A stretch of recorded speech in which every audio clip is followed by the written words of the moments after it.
Marcus's speech has been Raj, and he'll be giving an evaluation for Raj. Bring him once again, welcome Raj.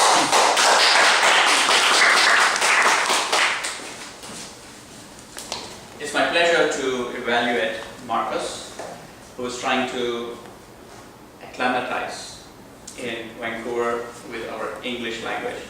What a great speech. It was an amazing speech. But I have to start with the requirement of the speech. The requirement of your speech was the icebreaker. The reason of doing an icebreaker is to make somebody your best friend in the next 5 to 6 minutes. Did you feel that you learned about Marcus? Did you feel that now you have a connection? You know where he studied, where he grew up, where he studied. Did you get that connection? Did you? Yeah. Okay, so that is a very crucial point about your speech requirement. It's a great speech for speech 2, speech 3, speech 4. It was a great humorous speech. You organized a speech, but it wasn't speech number 1. Speech number 1 was to introduce yourself to the audience. You want to make them your best friends.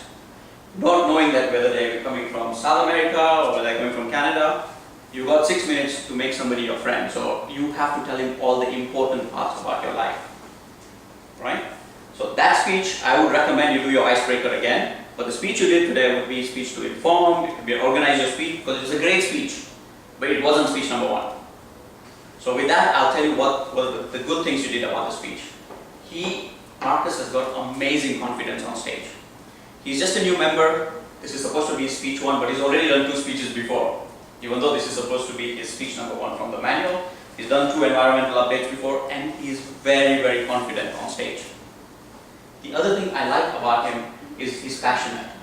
If you look at his hand gestures and the way he speaks with passion, he has got real passion in him, and he's not afraid of explaining his passion or portraying his passion towards the audience. What I would suggest for him would be that slow it down a little bit. Pace it down a little bit, 1 pace down, and focus more on your grammars. So it's called the power of pause. If you pause, then you will be making less grammatical errors. There were a few errors on your tenses, like past tenses and present tenses. You were mixing them up.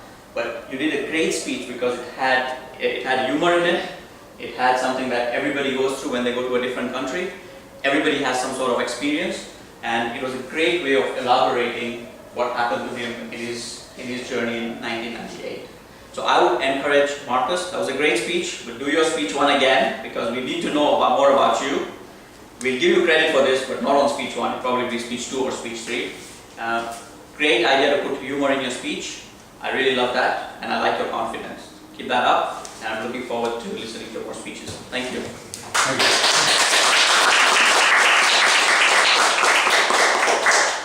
Thank you very much, Raj. So he's basically given